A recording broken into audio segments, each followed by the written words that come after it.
Hi guys, welcome back to my channel. ಯಾರೆಲ್ಲ ನಾನು video ನೋಡ್ತಿದ್ದೀರಾ ಪ್ಲೀಸ್ ಸಬ್ಸ್ಕ್ರೈಬ್ ಮಾಡಿ. ನಿಮ್ಮ ಮನಸಾರಿಗೆ ಸ್ವಾಗತ. ಇವತ್ತು ಮಾರ್ನಿಂಗ್ ABC ಜ್ಯೂಸನ್ನ ರೆಡಿ ಮಾಡ್ತಾಯಿದ್ದೀನಿ. ABC ಜ್ಯೂಸ್ ಕುಡಿಯೋದ್ರಿಂದ ಮೈಂಡೆಲ್ಲ ಫ್ರೆಶ್ ಆಗಿರುತ್ತೆ ಅಂತ, ದಿನವಿಡೀ ಆ್ಯಕ್ಟಿವ್ ಆಗಿರ್ಬೋದು ಅಂತ ABC ಜ್ಯೂಸ್ ರೆಡಿ ಮಾಡಿದ್ದೀನಿ. ಸೊ ಡೈಲಿ ಟೀ ಕಾಫಿ ಎಲ್ಲ ಅಭ್ಯಾಸ ಮಾಡ್ಕೊಳ್ಳೋ ಬದಲು ABC ಜ್ಯೂಸ್ ಕುಡಿಯೋದ್ರಿಂದ ಹೆಲ್ತು ಸಹ ಒಳ್ಳೆಯದು.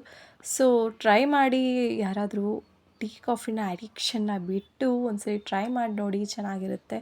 ಸೊ ನನ್ನ ಮಗ ಸಿಕ್ಕಾಪಟ್ಟೆ ಗಲೀಜು ಅಂದರೆ ಗಲೀಜು, ಏನೂ ಸಹ ಕ್ಲೀನ್ ಮಾಡಲ್ಲ. ಅವ್ನ ಥಿಂಗ್ಸು ಸಹ ನೀಟಾಗಿ ಇಟ್ಕೊಳ್ಳಲ್ಲ. ಎಲ್ಲ ಸ್ಕೆಚ್ ಪೆನ್ನೆಲ್ಲ ಬರೆಯೋದಾಗಿರ್ಬೋದು, ಟೇಬಲ್ ಮೇಲೆ ಗೀಚೋದಾಗಿರ್ಬೋದು, ಗೋಡೆ ಮೇಲೆ ಗೀಚೋದಾಗಿರ್ಬೋದು.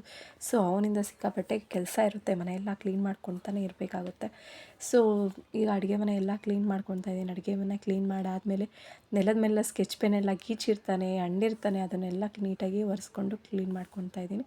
ಸೊ ಇವತ್ತು ಮಾರ್ನಿಂಗ್ ಬೆಳಗ್ಗೆನೇ ನಾನ್ ವೆಜ್ ಮಾಡೋಣ ಅಂತ ಮಟನ್ ತಂದಿದ್ರು. ಮಟನ್ ಸಾಂಬಾರನ್ನ ಪ್ರಿಪೇರ್ ಮಾಡೋಣ ಅಂತಲೇ ಮಾರ್ನಿಂಗೇ ರೆಡಿ ಮಾಡೋಣ ಅಂತೆಲ್ಲ ರೆಡಿ ಮಾಡ್ಕೊತಾ ಇದ್ದೀನಿ. ಎಲ್ಲ ಏನೇನು ಬೇಕೋ ಅದೆಲ್ಲ ರೆಡಿ ಮಾಡಿಕೊಂಡೆ. ನೆಕ್ಸ್ಟು ಮಟನ್ ಸಾಂಬಾರು ಮಾಡೋಕ್ಕೆ ರೆಡಿ ಮಾಡ್ತಾಯಿದ್ದೀನಿ. ಒಬ್ರೊಬ್ರು ಒಂಥರ ಮಾಡ್ತಾರೆ, ಈ ಥರನೂ ಟ್ರೈ ಮಾಡಿ, ಚೆನ್ನಾಗಿರುತ್ತೆ. ಕುಕ್ಕರ್ಗೆ ಶುಂಠಿ, ಬೆಳ್ಳುಳ್ಳಿ, ಈರುಳ್ಳಿ, ಎಣ್ಣೆ ಎಲ್ಲ ಹಾಕ್ಕೊಂಡು ಫ್ರೈ ಮಾಡ್ಕೊತಾ ಇದ್ದೀನಿ. ನೆಕ್ಸ್ಟು ಮಟನ್ ಹಾಕ್ಕೊಂಡು, ಮಟನೆಲ್ಲ ನೀರೆಲ್ಲ ಇರಬಾರ್ದು, ಥರ ಡ್ರೈ ಮಾಡಿಕೊಂಡು ಮಟನ್ ಹಾಕ್ಕೊಂಡು ಟೇಸ್ಟ್ ಚೆನ್ನಾಗಿ ಬರುತ್ತೆ.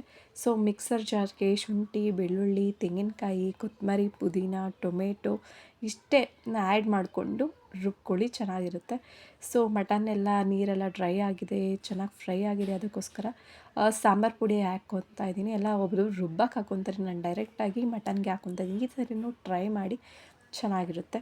ಸೊ ನೆಕ್ಸ್ಟ್ ಇದೆಲ್ಲ ನೀಟಾಗಿ ಫ್ರೈ ಆದಮೇಲೆ ರುಬ್ಬಿರೋ ಮಸಾಲೆನ ಇದಕ್ಕೆ ಆ್ಯಡ್ ಮಾಡ್ಕೊಬೇಕು. ಈ ಥರ ನುಣ್ಣಗೆ, ಜಾಸ್ತಿ ತೆಳ್ಳ ಇರಬಾರ್ದು, ಕರೆಕ್ಟ್ ಅದಕ್ಕೆ ರುಬ್ಕೊಂಡು ನೀರೆಲ್ಲ ಅದನ್ನು ಸಹ ಕುಕ್ಕರ್ಗೆ ಹಾಕ್ಕೊತಾ ಇದ್ದೀನಿ. ಚೆನ್ನಾಗಿ ಮಿಕ್ಸ್ ಮಾಡ್ಕೊತಾ ಇದ್ದೀನಿ. ಇದು ಚೆನ್ನಾಗಿ ಹಸಿ ಸ್ಮೆಲ್ಲೆಲ್ಲ ಹೋಗಬೇಕು ಅಲ್ಲಿ ಗಂಟನೂ. ಸ್ವಲ್ಪ ಮೀಡಿಯಮ್ ಫ್ಲೇಮಲ್ಲಿ ಸ್ವಲ್ಪ ಕುದಿಬೇಕು. ಕುದ್ದಾದ್ಮೇಲೆ ನೆಕ್ಸ್ಟು ಎಷ್ಟು ಬೇಕೋ ಅಷ್ಟು ನೀರನ್ನ ಆ್ಯಡ್ ಮಾಡ್ಕೊತಾ ಇದ್ದೀನಿ. ಮಟನ್ ಸಾಂಬಾರಿಗೆ ಸ್ವಲ್ಪ ಹಸಿ ಸ್ಮೆಲ್ಲೆಲ್ಲ ಹೋಗಲಿ ಅಂತಲೇ ಸ್ವಲ್ಪ ಕುಕ್ಕರ್ಗೆ ಕುದಿಸ್ಕೊಂಡು ನೆಕ್ಸ್ಟು ಅದನ್ನು ಮುಚ್ಚಳನ ಮುಚ್ಕೊಬೇಕಾಗುತ್ತೆ.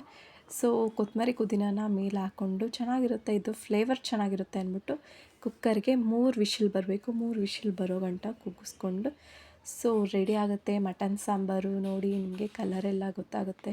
ಸೊ ಮಟನ್ ಸಾಂಬಾರು ಗಟ್ಟಿ ಇದ್ದರೆ ಚೆನ್ನಾಗಿರಲ್ಲ, ಸೊ ತೆಳ್ಳ ಇರಬೇಕು. ತೆಳ್ಳ ಇದ್ದರೆ ಮಟನ್ ಸಾಂಬಾರಿಗೆ ಸೂಪರಾಗಿರುತ್ತೆ. ಈ ಥರ ಎಣ್ಣೆ ಎಲ್ಲ ಮೇಲೆ ತೇಲಿ ಬಂದಿದೆ, ಮಟನೆಲ್ಲ ಸಹ ಚೆನ್ನಾಗಿ ಬೆಂದಿದೆ, ಅದಕ್ಕೋಸ್ಕರ ಚೆನ್ನಾಗಿರುತ್ತೆ. ಈ ಸಲ ಈ ಥರನೂ ಸಹ ಟ್ರೈ ಮಾಡಿ, ಯಾರ್ಯಾರು ಮಾಡಿಲ್ಲ ಒಂದ್ಸರಿ ಟ್ರೈ ಮಾಡಿ ನೋಡಿ, ಟೇಸ್ಟು ಸಹ ಚೆನ್ನಾಗಿರುತ್ತೆ. ಟ್ರೈ ಮಾಡಿ ನೋಡಿ. Thank you for watching.